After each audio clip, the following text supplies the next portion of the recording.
Assalamualaikum warahmatullahi wabarakatuh. Waalaikumsalam warahmatullahi wabarakatuh. Selamat siang, salam sejahtera untuk kita semua. Apa kabar semua para pecinta kanal kita YouTube, channel Sahabatan. Alhamdulillahirrahmanirrahim, puji syukur kehadirat Allah Subhanahu wa taala. Di siang hari ini kita bisa dipertemukan di tempat yang sudah penuh berkah ini, dan pada siang hari ini kita kedatangan tamu tidak jauh-jauh, yaitu dua sahabat kita. Yang pertama adalah Komandan Kasat Korcap Banser Kabupaten Kutai Timur. Assalamualaikum dan Komandan. Waalaikumsalam warahmatullahi wabarakatuh. Sehat? Siap. Alhamdulillah, karena Komandan selalu siap ya. Saya sebagai alumni tahun berapa ya saya ikut DTD itu ya. Sudah lama sekali, saya sangat kangen dengan Komandan. 17 ya. Ya. Dan di sampingnya juga ada Komandan juga, termasuk para ketua pengurus inti dari GP Ansor, yaitu Sekjen Ali Basuki. Assalamualaikum. Waalaikumsalam warahmatullahi wabarakatuh. Alhamdulillah, sehat Bang? Alhamdulillah sehat selalu. Tidak kalah sama komandan lah. Ini kalau Bang Sekjen ini memang sudah berkiprah di organisasi luar biasa ini, kemana-mana nih, melalang buana ini. Masih aktif di organisasi saja nih Pak?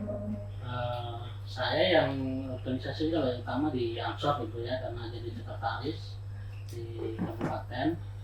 Yang lain masih di Pemuda Lintas Agama, dan ya yang pokok itu dua itu yang Iya. Ini nggak kalah sibuknya dengan Dan Komar. Ini saya dengar ini Pak, Dan Komar semakin banyak pasukannya. Ada berapa pasukan sekarang, Bang? Iya, kalau di Kutai Timur itu kalau mulai akhir ini ada sekitar 800-an. Wah, 800 ini. Kalau sampai pulang dari Surabaya, turun di Balikpapan, terus calling disambut sama 800, kira-kira macet bandara itu ya? Itu harus pakai protokoler. Oh gitu ya? Cara tersendiri ya. itu kan kalau lama nggak pulang. Oh, lama nggak pulang ya? Kalau beliau ini sering pulang pergi. Jadi segala perlu disambut. Oh, perlu disambut. Iya. Paling perlu disambut sampai sudah nggak pulang. Oke, pada siang hari ini kebetulan kita bertepatan di tanggal 10 November ya. Ya. Bertepatan dengan Hari Pahlawan. Sebenarnya kan dari pahlawan ini momentumnya di waktu perang di Surabaya itu ya. Iya. Waktu Oh, saya nggak hadir, waktu itu nggak hadir ya. nggak ada pertundangan. Oh, nggak ada pertundangan. DTD saya gitu. Iya. Kenapa ngusir penjajah yang sampai di hotel Yamato. Oh, Hotel Yamato. Sekarang Hotel Majapahit. Sekarang udah Majapahit. Pernah ke sana, Komandan? Ya paling enggak di Surabaya-nya enggak, pasukannya belum pernah. Oh, gitu. Saya kira waktu perang itu nginap di sana. Ya, jadi momen 10 November itu kan pencetusnya tuh namanya mantan pimpinan pemuda Republik Indonesia, itu namanya Sumarsono. Makanya dikasih hari 10 November, dia itu inisiatif mengusulkan 10 November itu harus diperingati hari pahlawan. Dia pencetusnya itu adalah mantan pimpinan pemuda Republik Indonesia, itu namanya Sumarsono. Karena dia juga ikut berjuang di 10 November itu karena sangat heroiknya. Akhirnya dia punya inisiatif bagaimana dia mengusulkan kepada Presiden Soekarno untuk dinamai Hari Pahlawan. Contohnya adalah sahabat Sumarsono. Sahabat. Jadi Hari Pahlawan itu kalau saya bisa memaknai sebetulnya bukan hari untuk pahlawan-pahlawan yang ada dipajang di foto itu, bukan itu saja ya, tapi lebih meluas ya. Oh ya, artinya kan kita setiap 10 November ada pahlawan, memang bukan untuk orang yang 10 November aja berjuang, tapi kan untuk menghargai pahlawan-pahlawan baik yang dikenal maupun tidak dikenal kan. Karena banyak sekali pejuang-pejuang kita itu yang nggak dikenal kan, maksudnya rakyat biasa ikut berperang, sedikit apapun kontribusinya kan dia ikut memberi kontribusi atas perjuangan, disebut pahlawan juga. Nah, sedikit kita agak bergeser nih masalah sejarah, tapi tetap pada koridor sejarah. Saya dengar Barisan Ansor Serbaguna ini memang sudah eksis dari mulai zaman sebelum penjajahan, sampai termasuk saya dengar ada sejarah mengatakan kalau pada waktu Bung Tomo membakar semangat para pahlawan di Surabaya, termasuk anggota Banser juga datang di sana ya. Jadi peran Ansor dan Banser sangat memungkinkan dan sangat final dan fatal. Karena apa? Itu ada instruksi dari Kiai Hasyim Asy'ari bahwa itu sebagian sejarah yang meletus, yang bisa menghancurkan tank untuk dibawakan granat itu adalah anggota Ansor yang kalau nggak salah itu dari Trismo teman itu ya, Trismo. Jadi kalau kita merunut sebelum ke 10 November ini kan ada hari bersejarah juga bagi kaum santri ya, yaitu 22 Oktober ya, 22 Oktober di mana itu ada resolusi jihad. Kiai Hasyim Asy'ari ya memberi resolusi jihad bahwa jihad membela negara, terutama dikhususkan untuk santri. Nah, ini jiwa geloranya para santri membara sampai dibawa ke 10 November tersebut atau begitu? Itu kan garis rangkaian sejarah. Jadi seperti yang dibilang Komandan Koma tadi kan, dari resolusi jihad tanggal 22 Oktober itu berangkat, artinya mengobarkan jihad kepada santri dulu, berangkat ke Surabaya. Ujungnya nanti Hari Pahlawan itu. Karena jedanya tidak lama, itu hanya beberapa minggu saja ya. Karena itu rangkaian kan. Oh iya. Jadi kalau kita runut dari 22 Oktober tersebut ya memang sudah pas, memang di 10 November tersebut mereka santri dibarengi dengan Hari Pahlawan. Oh iya. Ya inilah otak-otak tahun milenial 91 itu kurang ngerti bang begitu. Iya. Nah, lalu sekarang kita ini kan dari tahun 1945 ke 2020 sangat jauh sekali ya. Tentu banyak sekali lah kaum milenial seperti ya mungkin adik-adik kelas saya kan itu nggak paham apa sih Hari Pahlawan, sejarahnya apa seperti itu. Nah, bagaimana cara memaknai Hari Pahlawan di era milenial seperti ini? Mungkin dari Bang Ali dulu. Ya, artinya kan kalau Hari Pahlawan seperti kita tadi itu kan memperingati ke pahlawanan atau heroisme dari pendahulu-pendahulu kita dalam memperjuangkan bangsa dan negara ya. Artinya bagaimana cinta mereka kepada bangsa dan negara ini diwujudkan dengan terjun langsung perang, salah satunya di medan perang di Surabaya itu. Saat ini meskipun sudah tidak ada penjajah secara nyata, tidak ada serangan bersenjata, tetapi kan masih ada dalam tanda kutip itu medan-medan perang lain yang sesuai dengan zaman kini gitu kan. PUBG, ya, Free Fire itu kan. Ya artinya kan ya. Termasuk juga itu, termasuk bidang-bidang olahraga. Bidang olahraga itu kan artinya bersaing dengan negara lain, membawa kebanggaan bangsa. Kalau kita menang menjadi juara dunia kan artinya Indonesia menjadi negara juara gitu kan. Salah satunya ya sekarang kan olahraga ada e-sport gitu kan.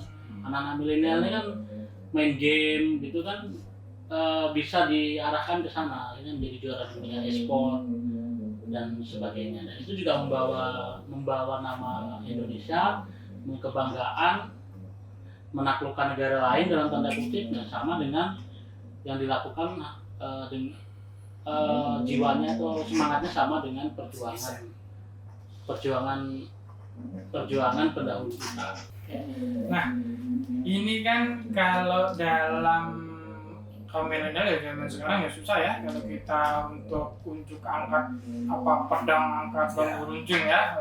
Nah, tetapi kalau dalam implementasi berbangsa dan bernegara, ini bagaimana ini menyikapinya? Ini biasanya punya pengalaman ini Komandan Banser ya tentu di materi-materi kebansaran ada ya Bang hal-hal seperti itu Bang. Jadi yang pertama tadi untuk mendalami tentang memaknai tadi kan masalah Hari Pahlawan. Kita juga harus berterima kasih kepada pendahulu-pendahulu kita yang mengikhlaskan jiwa raganya terhadap bangsa ini.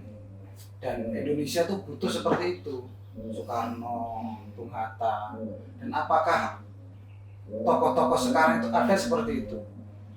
Sekarang itu ya tokoh provinsi, tokoh kabupaten, bahkan tokoh bangsa lah. Apakah di era sekarang itu masih ada apa enggak? Ya, mungkin sedikit sekali. Karena apa? Terkadang itu masalah ya zaman sekarang lah, masalah pilihan ini aja Bu, harus ada konsekuensinya baru kita bisa kita bisa itu. Ada itu loh, tokoh-tokoh kepahlawanan itu masih kita cari seperti ya pahlawan-pahlawan dulu lah. Banyak pekerjaan tapi mendahulukan kepentingan dulu. Ya bagus. Itu perlu ada motivasi seperti itu. Diikhlaskan dulu, berjuang, baru nanti setelah itu barulah kayak Oh jadi skemanya untuk kita menggugah rasa kepahlawanan kita ya, kita harus coba nih kepentingan kita dulu gitu ya. Oh iya ini sangat patriotisme ini kalau orang Banser ini. Nah, lalu kalau di dalam kebanseran sendiri bagaimana ini menanamkan jiwa patriotisme, jiwa kepahlawanan? Jadi masalah kebanseran ini pertama kita harus tahu sejarah Banser. Bagaimana sebelum kemerdekaan Ansor Banser itu berjuang. Masih setiap materi kebanseran itu harus ditanamkan. Dulu Banser sebelum kemerdekaan itu bagaimana perjuangannya, bagaimana menumpas PKI. Itu tidak lepas dari sejarah Banser. Karena belum ada ormas-ormas yang lain bisa menghantam atau mengekat supaya PKI itu bisa besar, karena Banser lah yang menjadi ujung tombak waktu itu dan sebelum peperangan juga Ansor Baru juga punya jasa seperti itu. Maka setiap materi dalam keansoran Banser harus ditanamkan supaya dalam keorganisasian itu dia tahu oh ini sejarah Ansor di Banser tidak jauh dari proklamasi atau pahlawan-pahlawan yang terdahulu. Iya. Jadi kalau memang dirunut sebetulnya banyak sekali tokoh-tokoh Islam yang pesantren ya, yang ikut memerdekakan, mengisi kemerdekaan, dan mungkin banyak gugur juga ya di hari pahlawan tersebut ya. Nah artinya juga ini yang unik juga dari Ansor Banser ya. Ansor Banser itu selalu menekankan bahwa membela agama dan bangsa itu dalam satu tarikan nafas. Gimana itu? Kayak orang asma mau gendam orang ini. Artinya begini, jadi biasanya kan ada memisah-misahkan antara bela agama atau bela bangsa gitu kan. Betul. Biasanya ada kelompok-kelompok yang begitu, kamu pilih negara apa agama gitu kan. Artinya bahkan ada yang bilang membela agama itu membela negara tidak ada dalam Al-Qur'an gitu ya. Tapi ini juga yang unik dari Ansor dan Banser ya, bahwa membela agama dan negara atau bangsa itu adalah satu kesatuan gitu loh. Kita membela patriotisme, membela bangsa itu dalam rangka membela agama. Membela agama dengan cara juga membela bangsa ini, seperti itu. Jadi tidak ada pemisahan antara itu. Jadi di Hari Pahlawan ini juga menjadi harinya Ansor Banser juga gitu. Oh iya. Namun sebentar, saya mau mengulik kembali tentang bagaimana kita menyelaraskan antara membela negara juga termasuk membela agama.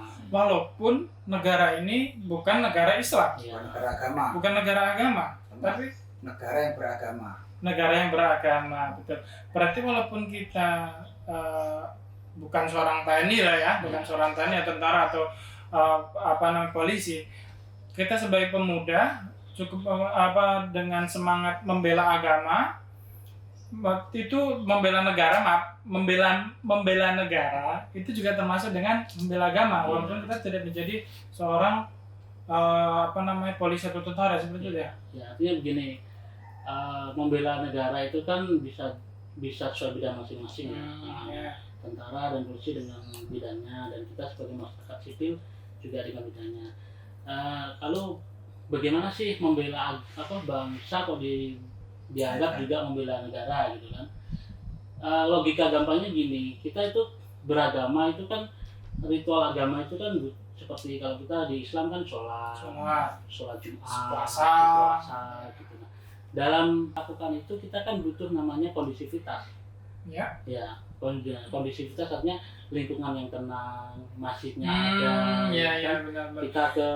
Kita berangkat ke masjid, tidak ada yang begal, tidak ada bom jatuh, tidak Dan ada peluru. diumpamakan kalau kita dijajah lagi seperti tahun lalu, bagaimana kita dijajah dengan kaum musyrik ya, yang bukan non-Islam ya, bagaimana kita tenang beribadah, seperti itu ya, dan Gemar ya? Iya.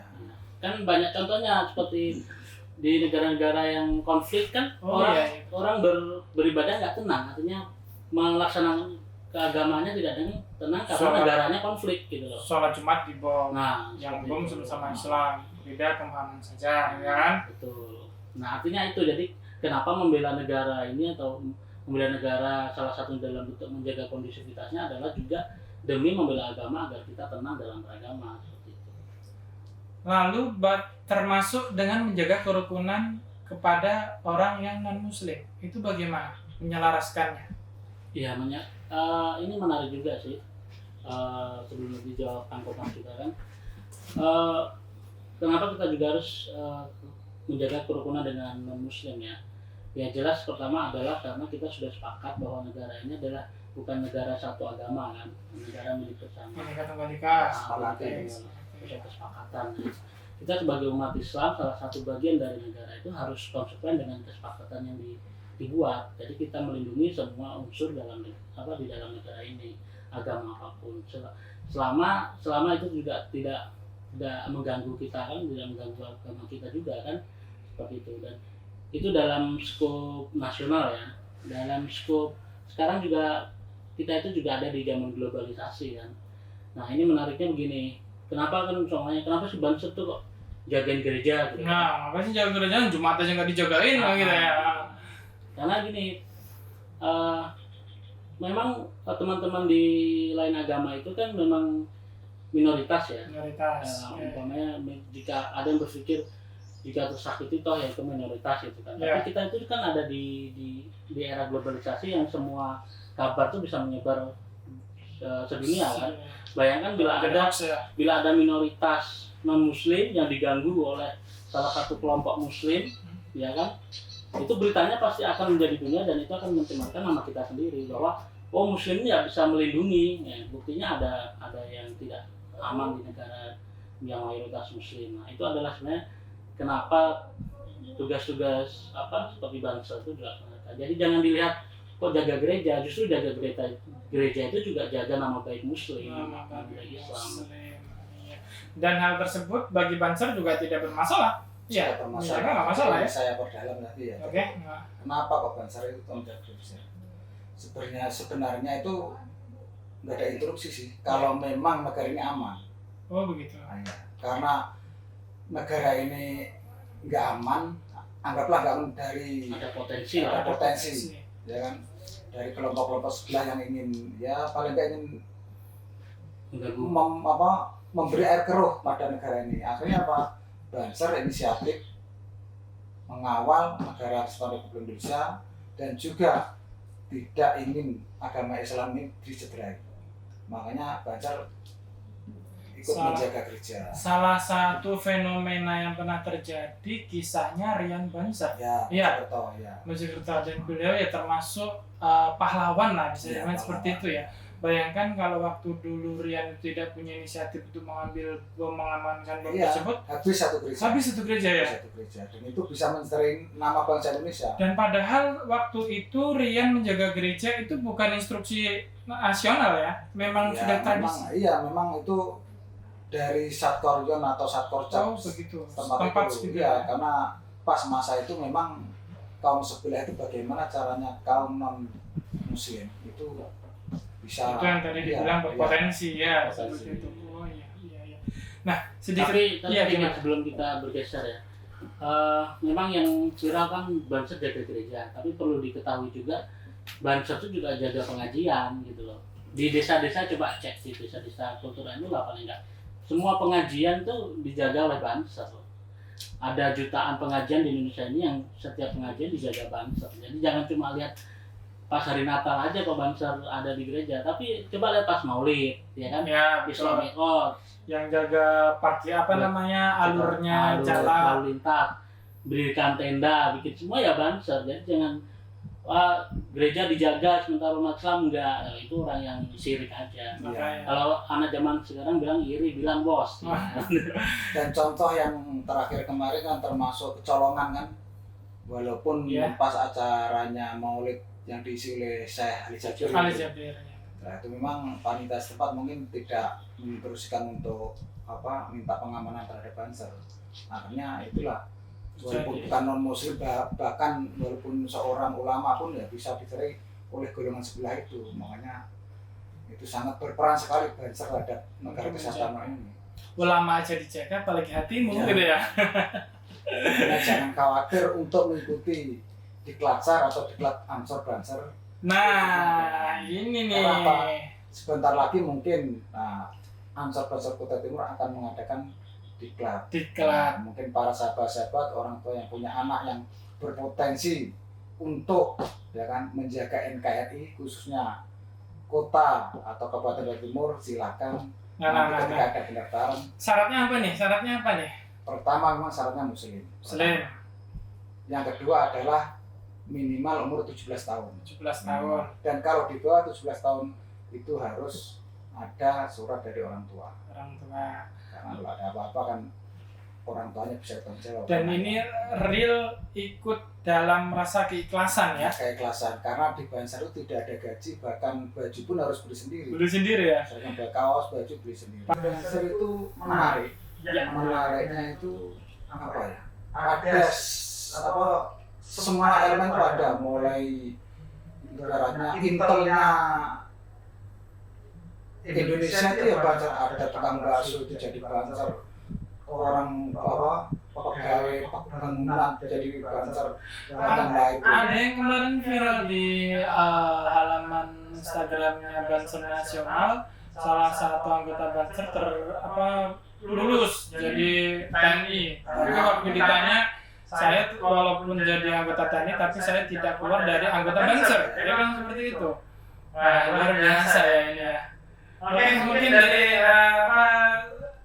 teman-teman atau saudara di rumah ada info kalau Gerakan Pemuda Ansor ingin mengadakan DTD ya, diklat terpadu dasar. Mungkin karena COVID ya, mungkin belum bisa mengadakan karena harus ada konsentrasi massa ya. Ya, semoga COVID cepat berlalu. Dan ini yang daftar tuh Sudah ada. yang sudah siap itu sekitar 150-an sudah siap. 800 tambah 100. Sudah 900. Sudah siap, belum yang masih ada tambah-tambah. Iya. Oke. Sedikit lagi nih, saya sangat tertarik dengan slogan atau mungkin nasihat dari penyemangat dari Kiai senior pendiri NU Muhammad ya, Muhammad yang bilang hubul watan minal iman. Nah, ya, artinya apa Bang? Cinta tanah air sebagian dari. Nah, ini gimana nih ceritanya cinta tanah air sebagian dari mana katanya Ustadz siapa? Felix Xiao katanya bela negara tidak ada dalam ini kok malah kayak Wahbah Sebulan memang pesantren besar, kiai besar ini malah bilang bahwa cinta tanah air sebagian dari iman. Ini gimana nih? Itu mungkin kenapa kok Kiai Haji Wahbah Sebulan itu menciptakan lagu seperti itu. Ya. Lagu kan itu. Sebuah waton. Karena apa mungkin dalam benak hati rakyat itu ketika berjuang melawan mungkin Inggris, mungkin Belanda, itu hatinya masih separuh-separuh. Makanya dikasih semangat, kalau daerahmu, negaramu, bumimu dihancurkan oleh bangsa lain, apakah kamu terima? Dan makanya itu pekehnya bagaimana? Cinta tanah air sebagai iman. Kalau bumimu kok hancur, maka kamu akan hancur dan anak turun. Makanya harus kita perjuangkan. Contoh seperti Nabi ketika ada sahabat yang saya baca banyak pasukannya itu kelihatan kendor, makanya dikasih sejarah Nabi, kasih bacakan berjanji lah, artinya semangatnya itu dan dimana kemenangan terhadap sahabat tadi itu karena dibacakan berjanji atau sebagai pelecut penyemangat lah ya. Iya. Jadi kalau sekarang kita memanah bulwaton minal iman, cinta tanah air adalah sebagian dari iman. Ini apa termasuk kategori sikap kepahlawan? Bagaimana sahabat sekjen? Ya, tentu saja itu sebuah sikap kepahlawanan ya, karena ditunjukkan oleh Kiai Wahab Hasbullah ya. Bagaimana artinya kalau sudah Kiai Wahab Hasbullah yang mengatakan cinta tanah air adalah sebagian dari iman, saya rasa tidak seharusnya kita bertanya-tanya lagi gitu. Siapalah kita dibandingkan keimanan Rasulullah berani mempertanyakan pernyataan beliau. Itu sih sederhana aja sebenarnya, logikanya gitu aja. Kalau kita mau mempertanyakan ya kita harus lebih hebat, lebih pintar. Rasulullah baru kita punya legitimasi untuk mempertanyakan. Tapi untuk pengertian awam sih kita bisa jelaskan yaitu tadi bahwa kalau tanpa tanah air yang kondusif, yang nyaman dan aman, kita tidak bisa beragama dengan tenang dan sempurna. Kita tidak bisa sholat dengan sempurna, tidak bisa. Itu baru ritual yang ibadah-ibadah yang ini ya, belum ibadah sosial, bertetangga dan sebagainya kita sudah tidak mengenal kalau tidak ada tanah air. Jadi ya itu tadi membela tanah air ya pasti bagian dari iman.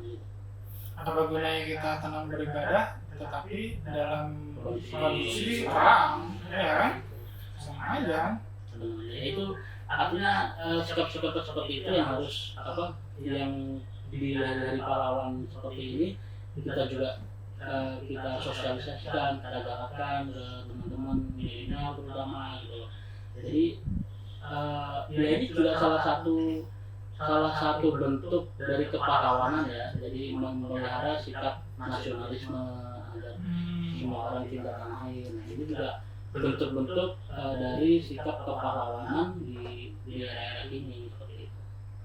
Sebetulnya banyak sekali ya kita sebagai pemuda memaknai hari pahlawan itu seperti apa dan mengikuti jejak-jejak pahlawan itu dengan berbeda jalan lah. Kalau zaman dulu angkat senjata, bambu runcing, kalau sekarang dengan prestasi kan seperti itu. Ya, sangat menarik sekali pada kesempatan siang hari ini kita bisa bertemu saling berdiskusi tentang hari pahlawan.